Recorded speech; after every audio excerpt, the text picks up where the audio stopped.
Hello everyone. So welcome to our new YouTube channel that is Sociology Ascent. So मैंने ये channel start किया है with a very good purpose, जिसमें मेरा ये एम होगा कि मैं आप सब लोगों को एक तरीका बताऊं कि कैसे जो यूपीएससी का सोशियोलॉजी ऑप्शनल है उसमें कैसे आप अच्छा स्कोर कर सकते हो, कैसे जो अपना सोशियोलॉजिकल पर्सपेक्टिव है उसको बिल्ड कर सकते हो to write a answer that is different from crowd. So basically यही पर्पस होगा इस चैनल का. और इस पे जो भी वीडियोस आएंगी, जो भी लेक्चर्स आएगा, ये पूरा डेमोक्रेटिक वे में होगा. डेमोक्रेटिक वे का मतलब क्या है कि यहाँ पे सब कुछ फ्री में होगा और आपको एक लर्निंग डेवलप करवाने का ही पर्पस है मेरा यहाँ पे. ठीक है, तो मैंने बताया कि पर्पस सिंपल सा ही है कि जितने भी यूपीएससी की पीवाईक्यूज़ है अपन 2024 से स्टार्ट करेंगे और बैकवर्ड चलते जाएंगे. ठीक है, तो वहाँ से स्टार्ट करके अपन एक एक पीवाईक्यू को देखते रहेंगे कि भाई ये पीवाईक्यू यूपीएससी ने पूछा है, इसमें जनरली लोग क्या लिखते हैं और अपन इसको कैसे डिफ्रेंशिएट कर सकते हैं. तो ये इसका पर्पस रहेगा. और एक और पर्पस रहेगा इसका कि मेरा ये एम रहेगा यहाँ पे कि मैं आपको ये बताऊँ कि कैसे आप है ना मिनिमल कीवर्ड से आप कैसे उन्हीं कीवर्ड्स को यूज़ कर करके अपना आंसर को कैसे बेटर बना सकते हो. तो एक बोलते हैं ना आपको एकदम कम रटना है और आपको बहुत अच्छे से उसका यूटिलाइज करना है. वो बोलते हैं ना कि मैक्सिमम यूटिलाइजेशन ऑफ रिसोर्सेज. तो वो मेरा एक पर्पस रहेगा कि आपको सिखाऊं कि भाई आपको सब कुछ नहीं रटना है यार, बहुत ज़्यादा नहीं रटना है, बस मिनिमम चीज़ें रटो और उनको यूज़ करना आना चाहिए. तो ये इसका मतलब एक और पर्पस रहेगा. ठीक है, तो चलो स्टार्ट करते हैं. स्टार्ट करने से पहले मैं बता देता हूँ कि मेरा क्या बैकग्राउंड है. मैंने ग्रेजुएशन पोस्ट ग्रेजुएशन सोशियोलॉजी में कर रखा है, गेट क्वालिफाई कर रखा है, जो भी गेट का एग्ज़ाम होता है, और यूजीसी नेट भी कर रखा है. अब इम्पॉर्टेंट बात कि यूपीएससी में मेरा क्या परफॉर्मेंस रहा है. तो मैंने मेंस दिया था तब मेरा ये स्कोर था. आप देख सकते हो मैंने मार्कशीट वगैरह अटैच कर रखी है पॉज करके वीडियो को. और ये मेरा गेट का स्कोर, गेट का क्या यूजीसी नेट का स्कोर कार्ड. ठीक है, तो आज जो सबसे पहला क्वेश्चन है ना वो अपन देख रहे हैं, discuss the nature of sociology. ठीक है, highlight it's relationship with social anthropology. अब पता है ये क्वेश्चन है बहुत नॉर्मल, और ये जो कंपैरिजन ऑफ सोशल साइंस है ना, ये एवरी ऑल्टरनेट ईयर या एवरी ईयर आता ही आता क्वेश्चन है. तो अपन को इसमें मतलब अपने पास इसका एक बोलते हैं ना वो वे ऑफ थॉट प्रोसेस ना बहुत क्लियर रहना चाहिए कि भाई इस क्वेश्चन में ये आ जाएगा तो अपने को कैसे डिफ्रेंशिएट करना है बाकी लोगों से अपना आंसर, क्योंकि इसमें वही आजकल घिसी पिटी चीज़ें चल रही है, ये लिख दो वो लिख दो, तो अपने को वैसा नहीं करना है. तो सबसे पहले क्वेश्चन में देखो कीवर्ड क्या है, डिस्कस, और सेकंड क्या है, हाईलाइट. ठीक है ना, तो एक चीज़ ये ध्यान रखना कि सबसे इंपॉर्टेंट होता है स्ट्रक्चरिंग किसी भी आंसर का, है ना. तो स्ट्रक्चरिंग में कभी भी ये मत करना कि अपन ने इंट्रोडक्शन लिख दिया, फिर एक अपन ने साइड में डायग्राम बनाया, इसमें चार चीज़ें ये लिख दी और ये नेचर हो गया अपना खत्म, और फिर अपन एक टेबल बनाई, इसमें डिफरेंस बता दी और इसमें सिमिलैरिटीज़ बता दी. अगर ऐसा करोगे तो आपका आंसर बहुत शैलो होगा. उसका रीज़न ये है क्योंकि यहाँ पे स्पेसिफिकली कीवर्ड लिखा हुआ है डिस्कस. डिस्कस का मीनिंग ये होता है कि आपको थोड़ा उसको इलेबरेट वे में बताना है. ठीक है ना, अगर यहाँ पे कीवर्ड होता एन्यूमरेट या फिर एनलिस्ट, तब आप है ना डायग्राम बना के या एक दो तीन पॉइंट लिख देते तो चलता. बट यहाँ पे कीवर्ड है डिस्कस, तो इसको थोड़ा सा आपको इलेबरेट करके लिखना है और एक्सप्लेन करके लिखना है, क्योंकि यही डिफ्रेंशिएट क्रिएट करता है आपके आंसर्स में और बाकी लोगों के आंसर्स में. ठीक है ना, तो सबसे पहले अपन इंट्रोडक्शन की बात कर लेते हैं. देखो जब भी आप ये क्वेश्चन देखोगे ना, discuss the nature of sociology या फिर सोशियोलॉजी एंड कॉमन सेंस वाला टॉपिक या फिर सोशियोलॉजी एमर्ज्ड इन यूरोप वाला क्वेश्चन, तो उसमें लोग आपको बोलेंगे कि यार सोशियोलॉजी को डिफाइन कर दो.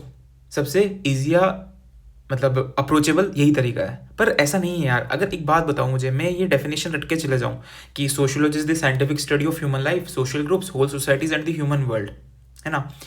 तो ये एंथनी गिडन्स ने दी है. तो अगर मैं ये डेफिनेशन लिखूंगा तो मेरे जैसे हज़ार लोग और भी तो लिखेंगे डेफिनेशन. तो एग्जामिनर जब मेरी कॉपी इवेल्यूएट करेगा तो उसको वही यार ये रैंडम से लगेगा कि भाई यार सब लोग यही यही लिख रहे हैं, तो एग्जामिनर भी एलिनेट हो जाएगा, जो कार्ल मार्क्स बोलता था अपना. ठीक है ना, तो मेरा क्या सजेशन रहेगा कि यार डेफिनेशन रटो. कभी कभी वो पूछ लेता है what do you understand by sociology, या फिर define sociology and how it scope is evolving, ऐसा कुछ पूछ लेगा वो. ठीक है ना, तब रट लो. मैं नहीं बोला रटना नहीं है, रटो. बट अगर ऐसा क्वेश्चन आ जाए discuss the nature of sociology, तो मैं चाहता हूँ कि आप कॉन्टेक्चुअल इंट्रो लिखो. कॉन्टेक्चुअल इंट्रो का क्या मतलब है कि वो नेचर पूछ रहा है. नेचर का सिंपल सा क्या मतलब हुआ कि सोशियोलॉजी का मतलब स्कोप क्या है. स्कोप का सिंपल सा मतलब है कि सोशियोलॉजी क्या है, क्या वो नेचर क्या है, उसका कैरेक्टरिस्टिक्स क्या है, उसके फीचर्स क्या है ना. तो ये वो पूछना चाह रहा है. तो अगर मैं एग्जाम लिखता और मेरे पास ये क्वेश्चन आता, तो मैं उसका इंट्रोडक्शन कुछ ऐसा लिखता कि सोशियोलॉजी, ठीक है, कीवर्ड मतलब सब्जेक्ट का नाम है अपना, फिर डिस्पाइट्स इट्स 150 ईयर हिस्ट्री. 150 ईयर मतलब अभी इसको 150 साल ही हुए हैं, सबसे यंग डिसिप्लिन यही है, बाकी डिसिप्लिन तो बहुत पुराने हैं। तो उससे मैं एग्जामिनर को क्या बता रहा हूँ कि भाई मैंने ना सोशियोलॉजी का मेरे को पता है कि टाइमलाइन क्या है ना, सोशियोलॉजी कब एमर्ज हुआ, क्योंकि यूनिट 1 इसी के बारे में है। तो अगर अपन यूनिट 1 से ही हिंट ले रहे हैं दोबारा, तो 150 ईयर इसकी हिस्ट्री हो गई, और ये यंग डिसिप्लिन है। पर यंग होने के बाद भी है ना ये इवॉल्व हुआ है। क्यों? क्योंकि सोसाइटी चेंज होती जा रही है। तो अगर मैं ऐसा लिखूंगा तो मैं एग्जामिनर को क्या एक एक कॉन्टेक्स्ट सेट कर दूंगा कि भाई मैं ना समझ गया हूँ आप क्या क्वेश्चन पूछना चाह रहे हो, और अब मैं इसका आंसर बता रहा हूँ आपको, और मैंने इसका एक कॉन्टेक्स्ट सेट कर दिया, मैंने एक प्रीफेस लिख दिया है यहाँ पे। चलेगा इतना? अब देखो यार, अब यहाँ पे है discuss the nature of sociology, ठीक है ना, discuss the nature of sociology. तो अब पता है एक सिंपल सा निमोनिक दूंगा, उसको याद कर लोगे ना तो उसको बहुत जगह अप्लाई होगा वो, और वो है ना मतलब बहुत हेल्प करेगा। लोग जेनरिक चीज़ें लिखेंगे क्योंकि लोग समझ ही नहीं आएगा लोगों को कि भाई नेचर में लिखूँ क्या, लोग है ना ब्लैंक हो जाएंगे, है ना। तो आपको करना क्या है, ये निमोनिक है जेंडोर्फ, GENDORV,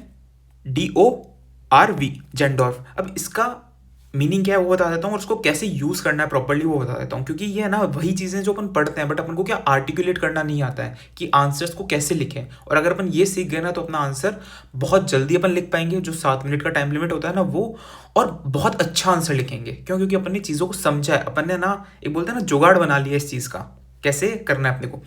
तो सबसे पहले है ना अपन नेचर डिस्कस कर रहे हैं। नेचर मतलब कि सोशियोलॉजी क्या क्या पढ़ता है, या उसकी क्या क्या फीचर्स है, या उसकी क्या क्या कैरेक्टरिस्टिक्स है, या वो कैसा डिसिप्लिन है ना। अब मैं बोलूँगा किसी इंसान का नेचर कैसा है, तो नेचर कैसा हो सकता है भाई, वो इंसान शॉर्ट टेम्पर्ड है या शांत है, ठीक है ना। तो वही सोशियोलॉजी के बारे में अपने को बताना है।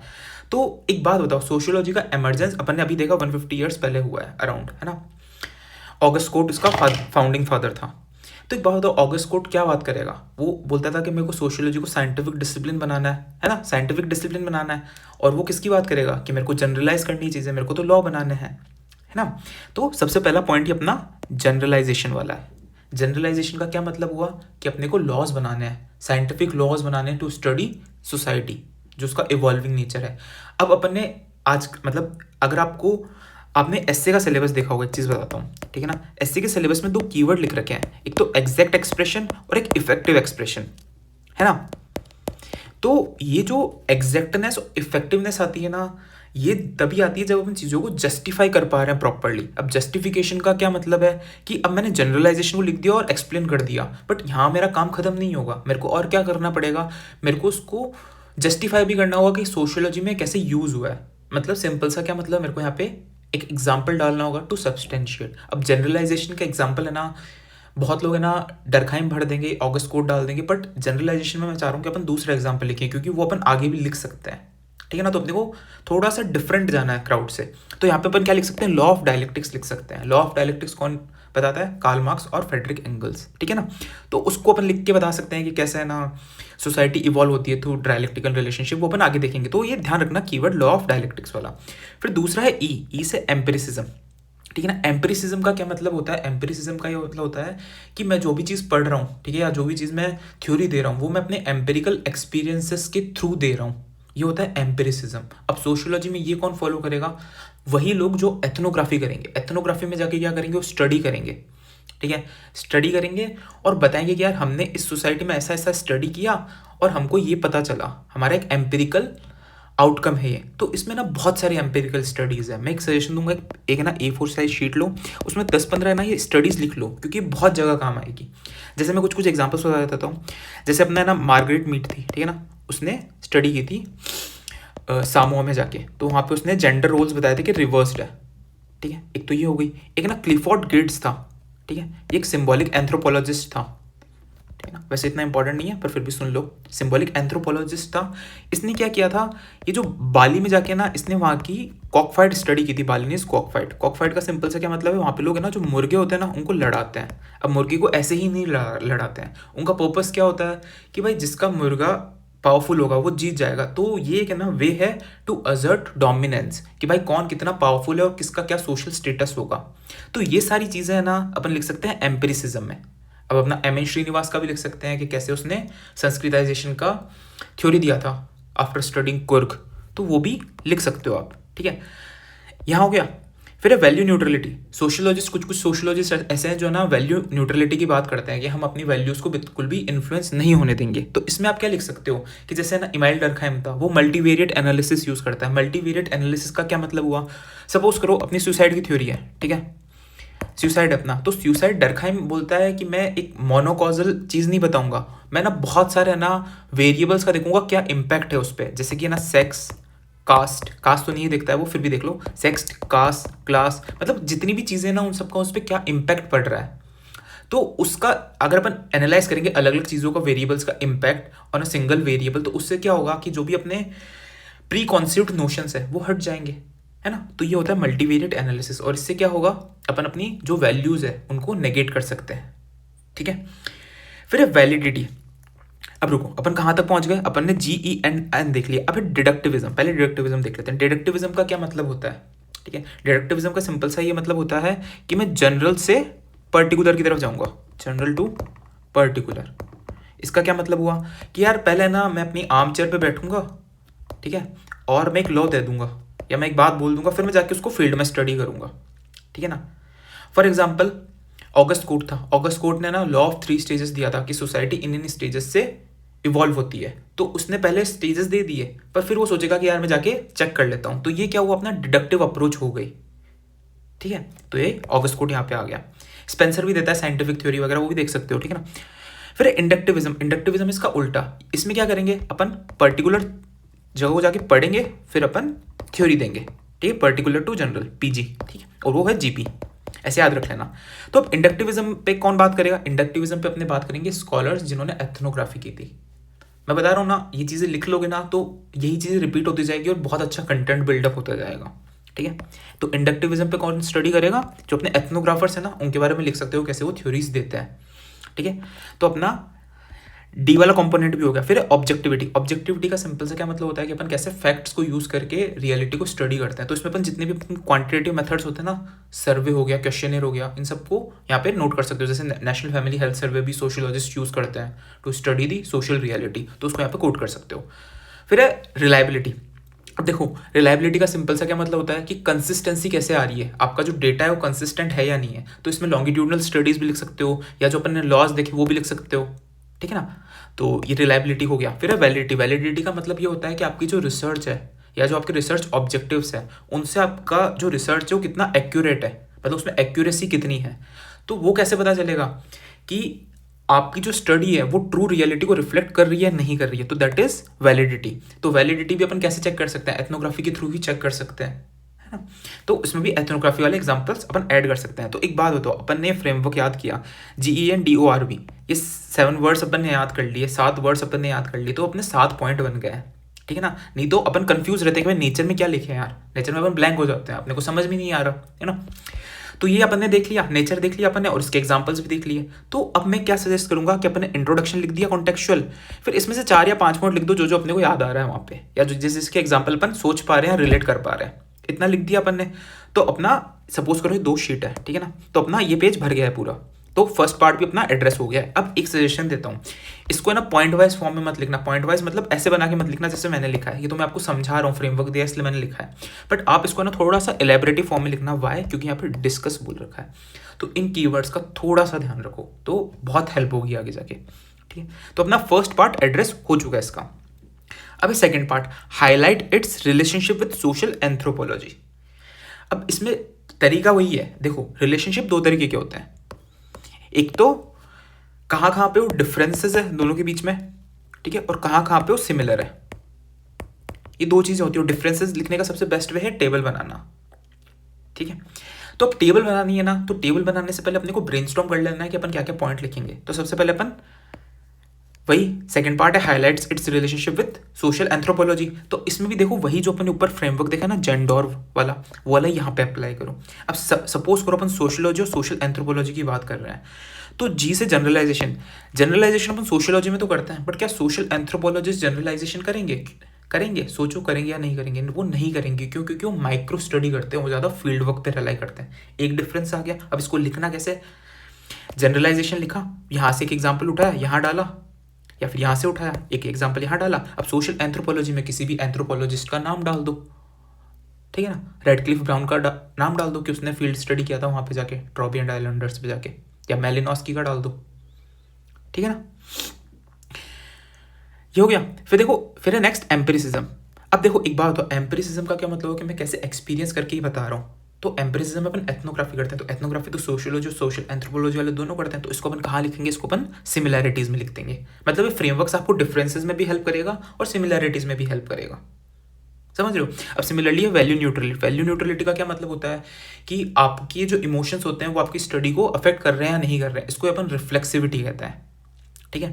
अब एक बात हो, सोशियोलॉजी में तो अपन मल्टीवेरिएट एनालिसिस यूज कर लिया अपन ने, बट जो एंथ्रोपोलॉजिस्ट होते हैं वो ये यूज नहीं कर पाते हैं, क्योंकि उनकी है ना बायस होती है, जो एपिस्टेमोलॉजिकल बायस होती है ना, वो कौन से फील्ड से आ रहे हैं। सपोज करो कोई एथनोग्राफर है, वो मार्क्सिस्ट थॉट रखता है, तो वो किसी भी फील्ड को स्टडी करेगा ना, तो वहाँ पे वो मार्क्सिस्ट पॉइंट ऑफ व्यू से बताएगा, जबकि कोई फंक्शनलिस्ट होगा ना, वो फंक्शनलिस्ट पॉइंट ऑफ व्यू से बताएगा। तो इसका एग्जाम्पल है ना, क्या लिख सोच सकते हो, ठीक है, सोशल एंथ्रोपोलॉजी में, कि सपोज करो दो डिफरेंट सोशल एंथ्रोपोलॉजिस्ट ने सेम फील्ड स्टडी की, तो उनका जो आउटकम होगा डिफरेंट होगा with respect to their ideological orientation. तो ऐसा एग्जांपल डालोगे तो चलेगा, क्योंकि अपन देखो यार, मैं तो प्रैक्टिकल बात बता रहा हूँ, अपन एंथ्रोपोलॉजी के स्टूडेंट नहीं है, तो अपन को ये नहीं पता होगा कि उन्होंने दो कौन से स्कॉलर्स हैं जिन्होंने सेम जगह स्टडी होगी, बट अपन सोशियोलॉजी में बता सकते हैं। तो वहाँ पे जेनरिक एग्जाम्पल डालो और यहाँ पे एग्जाम्पल डाल दो मल्टीवेरिएट एनालिसिस का, ठीक है।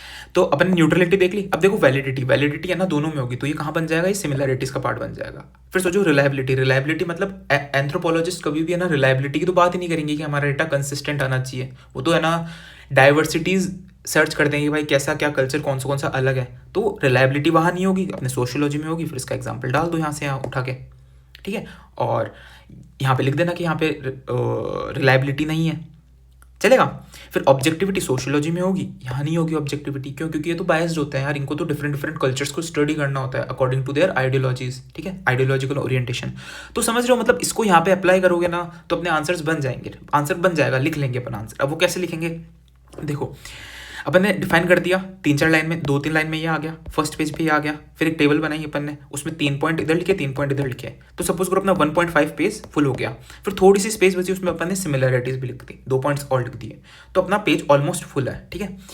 फिर अपने को कंक्लूजन लिखना है। बट एक चीज़ मैं बताता हूँ कि आप कभी भी डिफरेंसेस वाला क्वेश्चन लिख रहे हो ना, ये हाईलाइट इट्स रिलेशनशिप वाला, तो उसमें हमेशा एक चीज़ ध्यान रखना, एक फंक्शनल प्री रिक्विजिट बता रहा हूँ, जो टैलकट पार्सन्स बताता है ना कि कुछ चीज़ें एसेंशियल होती है for the survival of our society, वैसे ही इस क्वेश्चन का मैं एक फंक्शनल प्री रिक्विजिट बताता हूँ कि हमेशा मेथडोलॉजी के बारे में हमेशा लिखना है। इसमें इस बार यूपीएससी ने 2025 में पूछ भी लिया है कि मेथडोलॉजी के डिफरेंस में भी, क्या एस्पेक्ट में भी डिफरेंस बताओ।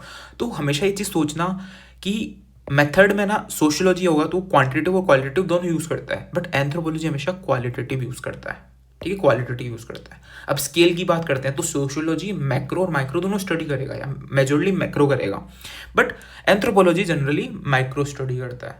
तो ये चीज़ें ना लिख देना, मतलब मेथडोलॉजी का बना, क्योंकि बहुत इंपॉर्टेंट एस्पेक्ट होता है किसी भी सब्जेक्ट का मेथडोलॉजी, ठीक है, ये चीज़ ध्यान रखना। तो आंसर अपना बन गया यहाँ तक। अब देखना है अपने को कंक्लूजन। अब कंक्लूजन में कभी भी ये मत लिखना कि देयरफॉर या इन दोनों के बीच में डिफरेंसेस है और सिमिलैरिटीज़ है, मतलब वो समराइज मत कर देना, उससे ना बहुत ही वो शैलो लगता है। तो आपको करना क्या है, आपको सिंपल सी एक ही चीज़ करनी है कि यहाँ पे भी थोड़ा कॉन्टेक्चुअल इंट्रो लिखो कि भाई आज का जो टाइम है, ठीक है, इन द प्रेजेंट टाइम या फिर in the present post modern era, the boundary between the both the discipline वो ब्लर हो रही है, ठीक है, ब्लर हो रही है। क्यों, क्योंकि आज का जो टाइम पीरियड है वहाँ पे मल्टी डिसिप्लिनरिटी आ रही है। अब ये मल्टी डिसिप्लिनरिटी मैंने कहाँ से उठाया है, ये यूपीएससी का पीवाईक्यू है, वहाँ पे उन्होंने कीवर्ड दे रखा है 2017-18 का, कोई पीवाईक्यू देख लेना, ठीक है। तो वहाँ से मैंने उठाया ये कीवर्ड। तो आजकल क्या है, मल्टी डिसिप्लिनरिटी आ गई है, और वो आज की नीड भी है। क्यों नीड है, क्योंकि अपने को अगर होलिस्टिक स्टडी करनी है सोशल स्टैटिक की और सोशल डायनेमिक की, तो अपने को मल्टी डिसिप्लिनरिटी की ज़रूरत है। इसीलिए है ना ये बाउंड्री ब्लर हो रही है दोनों डिसिप्लिन के बीच में, जो अपन ने ऊपर सिमिलैरिटीज में भी देख लिया था, देखा था ना। तो अब ये लिखोगे ना तो उससे एग्जामिनर को क्या लगेगा कि भाई हाँ एंडिंग तो अच्छी की है इसने। और एक चीज़ बता देता हूँ कि कंक्लूजन है ना, उसका बहुत ज़्यादा इंपॉर्टेंस होता है आपके आंसर्स में, क्योंकि आपको एग्जामिनर है ना नंबर है ना कंक्लूजन के बाद ही देगा। तो ट्राई करो कि जो जो टॉपिक्स रिपीट हो रहे हैं, जैसे ये टॉपिक हर साल ही रिपीट हो रहा है, कभी किसी डिसिप्लिन से पूछ लेगा, कभी किसी से पूछ लेगा, तो एक ही जनरल कंक्लूजन बना लोगे ना जो इम्पैक्टफुल भी है, जनरल येट इम्पैक्टफुल, तो हमेशा हेल्प करेगा आपको जल्दी आंसर कंप्लीट करने में और इम्पैक्टफुल मार्क्स भी दिलाएगा। तो इस आंसर को ऐसे अपन लिख सकते हैं बेटर वे में। तो आपको कैसा लगा ये वीडियो मुझे बताना, मैं आगे और भी वीडियोस लेके आऊँगा, ये बस डेमो टाइप का था।